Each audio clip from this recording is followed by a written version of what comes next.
Some of our families have had the unique privilege of taking on responsibility for educating and caring for their grandchildren during this time.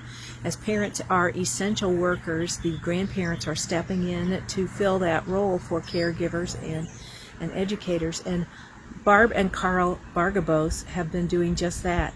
And they took some time today to reflect on really what that means and how difficult that can be sometimes. As much as you love your grandchildren, it can be a challenge as well.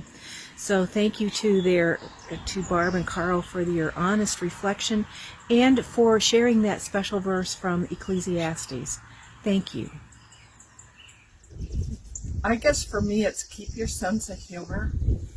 And I'm old enough to remember when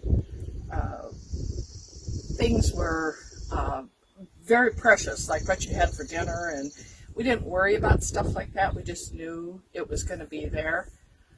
Trying to teach our grandkids patience in this world of electronics has been a struggle.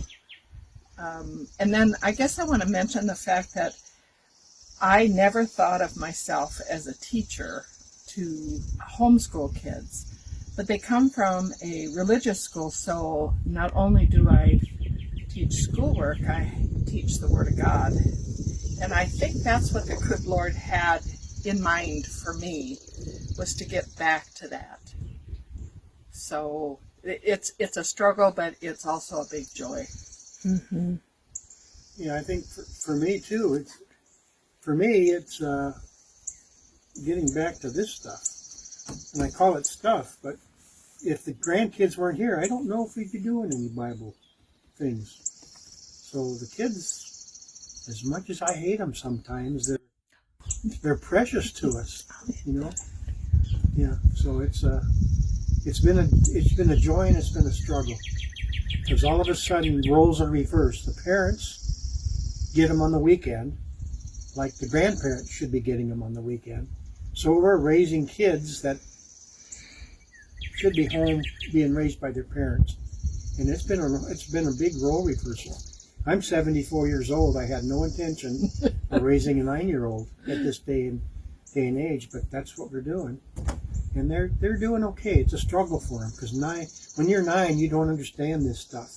Hell, when you're 74, you don't understand it. You know.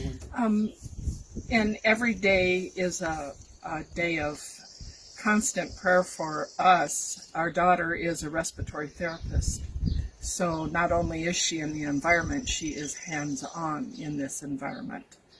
So we just pray that God will watch over her and that we get through this without any coronavirus actually in the family. But that brings us to the Bible verse. You want to read that one, honey, that we were looking up this morning to kind of try to fit our situation we're in? This is Ecclesiastes 7:10-14. Do not say, why were the old days better than these? For it is not wise to ask such questions. When times are good, be happy.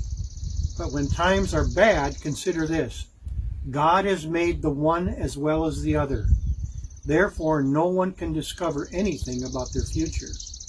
And a little remembrance here. Thank God for all your wonderful memories. Take the difficult things to God in prayer. Ask Him what He wants you to learn from your present situation. God doesn't waste any of our experiences.